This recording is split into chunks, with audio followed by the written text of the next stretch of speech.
welcome to the JD Powered Travel and Hospitality Podcast. I'm Sarah Baggett, and today I'm joined with our subject matter experts, Michael Taylor and Andrea Stokes. Welcome, everyone. Hello. Hello.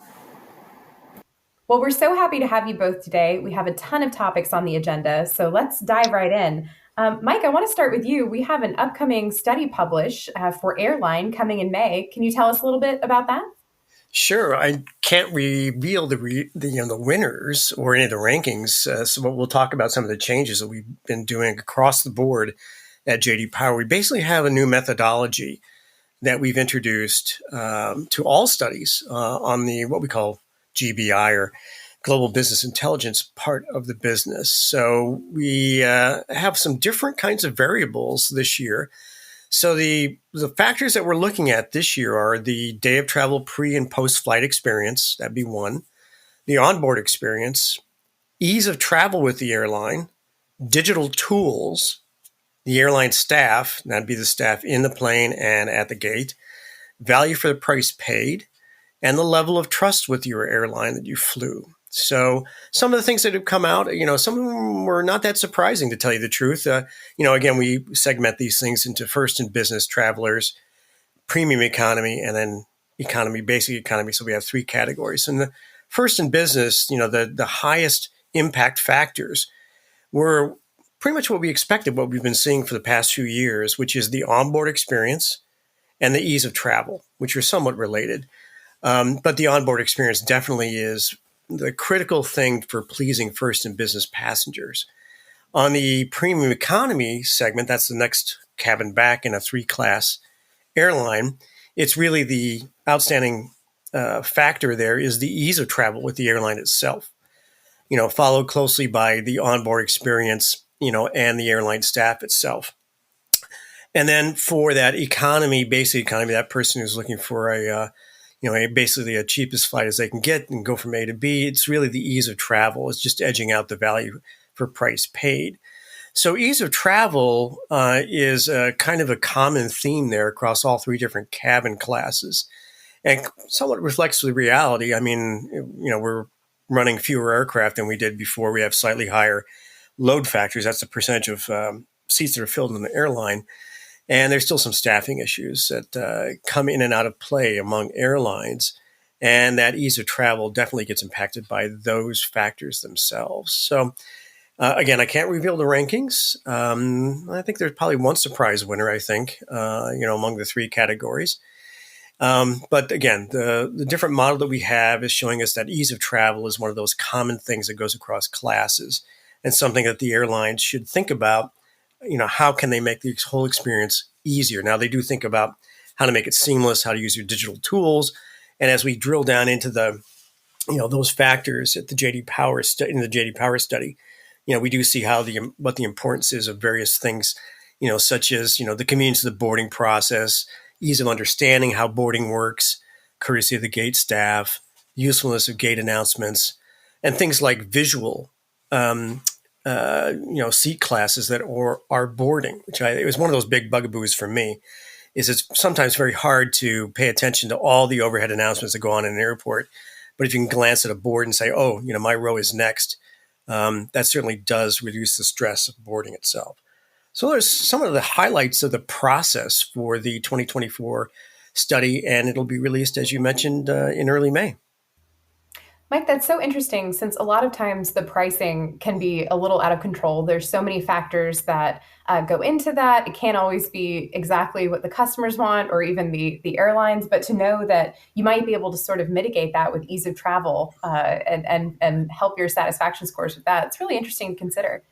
It is, yeah. And the price of tickets has been fluctuating. It hasn't been steadily rising as it has been since the 2 or 3 years post-COVID sort of leveled out. And I wouldn't say level. I use leveled out as with quotation marks, simply because it has been kind of oscillating back and forth. The proof of the pudding here will be summertime travel, and to see what the prices look like for summertime travel. And that, of course, is a combination of demand for travel, which I think is going to be slacking a little bit from previous years. I know that Andrea will be talking about revenge travel and what she's seeing on the hospitality side. But we're starting phasing out of that revenge travel type of attitude and into more of a, what am I getting from my buck here? Especially as we're going through an inflationary period. So those, again, are the highlights of the process for the Airline Study 2024. Well, speaking of enhancements, I believe our passenger view product has also gone through a bit of a facelift and has many enhancements for 2024. Can you talk a little bit about that? Sure. What we're doing with Passenger View, for those of you who don't know, is our product where we are using cell phones on the airport to deliver invitations for very, very short surveys.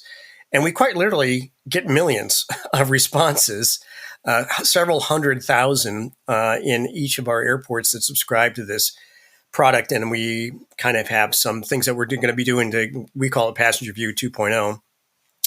Probably the biggest thing on the platform itself is that we'll be incorporating more sentiment analysis and some AI type of analysis available for open-ended comments to dig down farther into, say, for example, what would you like to see as new retail or new food and beverage on the airport? And we're going to be using some AI tools and some sentiment analysis to give airlines a better idea of what people are looking for. And then we're going to look at using that AI platform to drill down a little bit farther into key topics that are affecting whether people are pleased with the airport, loyal to the airport, willing to promote the airport, and of course willing to spend more money at the airport, which is a critical thing, obviously. And so those are some of the things that we're going to be adding, as well as calendar quarterly reporting. So at the end of, in fact, that's what we're doing this week with our Passenger View airports, is kind of giving a summary every quarter, a calendar quarter, not a JD Power quarter, which, as we all know, varies from month to month. But we'll be able to summarize very quickly, here are the key issues on your airports across the questions that you're asking. So that sentiment analysis, some of the AI processing, and then quarterly reporting is some of the enhancements we're making to Passenger View for those folks who currently subscribe and hope to subscribe.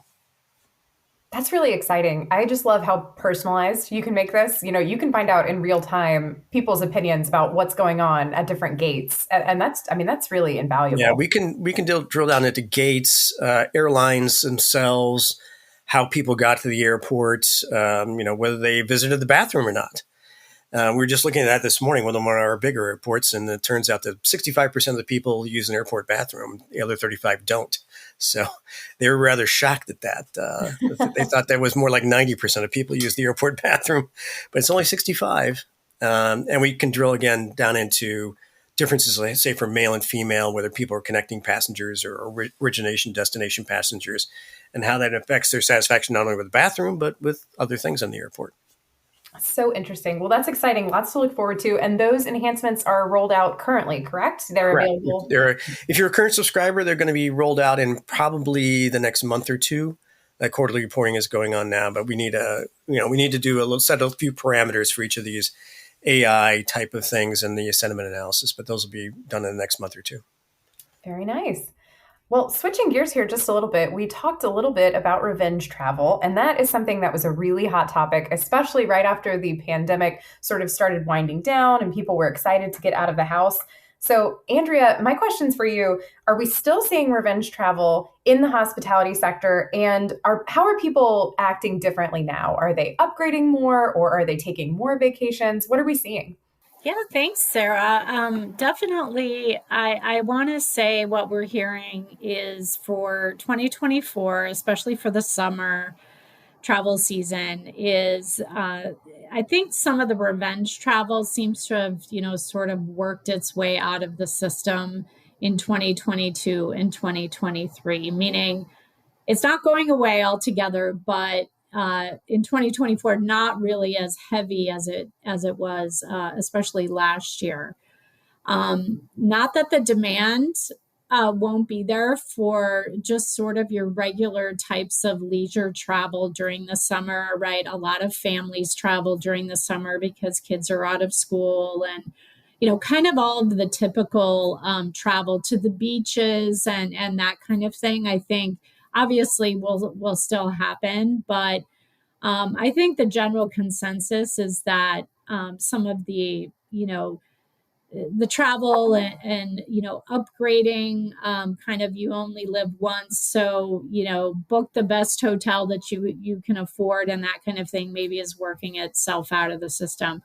But I will say, I think a lot of people are still traveling internationally on some of those bucket list trips. I know I myself just got back from a fabulous trip to Italy. And again, it was a bucket list trip for us. I think the international travel, which is part of that revenge travel from the pandemic, is still happening in 2024. There were definitely a lot of American tourists where I was in Italy, but I think in terms of luxury hotels and people upgrading, there will still be the segment of consumers that they can afford higher end hotels and they will upgrade. But I think the hotel industry has to remember that they do need to kind of deliver on that upscale and luxury experience. The staff really is important in those segments of the hotel industry, upper upscale and luxury. So the staff needs to be there, the service needs to be there. Food and beverage, I think, has become very, very important. It was always important, but I think post pandemic, the food and beverage experience I think consumers are just looking for more of an experience when they go and eat out while on vacation, whether it's at the hotel or not. And so it's an opportunity for hotels to kind of really focus on all of those, luxury type touch points to really make sure that the guest is, still getting a value for the money. Room rates are high, maybe not as, maybe steadying out versus last summer. But if you look at, hotel room rates during the high season, they're still quite high, especially in the luxury segment. It's so interesting because food's becoming more important to the hotel industry, as you mentioned there. And we also know it's very important to airline travelers as well, right, Mike? So we've got a lot of high traveler expectations for good food and beverage and just really outstanding service on all fronts, it sounds like. Yeah, it can really make the difference between a good airline and a great airline. And the same thing holds true for airports. As we've said many times on this podcast, that food and beverage service is what makes a good airport into a great airport. Mm-hmm. Andrea, are you expecting to see any other trends that we should keep our eyes on this summer, either in the luxury segment or elsewhere? As I said, international travel is still big. And I think that does put a little bit of a damper on domestic travel. So, the industry that would normally see perhaps more guests domestically, there, the U.S. is losing some of that to outbound travel. I think that will still be the case in 2024. Business travel is still improving. I think each year, kind of since the pandemic, it's gotten a little bit better. Again, transient business travel probably not completely back to where it was, but group travel, I'm hearing a lot of really good things about group travel. And group travel is travel for conferences, conventions, meetings, training seminars, that kind of thing, where it's in a hotel, and typically an upper upscale or luxury hotel that has meeting facilities. And also, of course, weddings. So, during the pandemic, a lot of weddings did get postponed. And those kind of came back especially in 2022, 23. I think 24 is still going to be a pretty good year for those types of events. So, kind of consumer generated events like weddings will be important.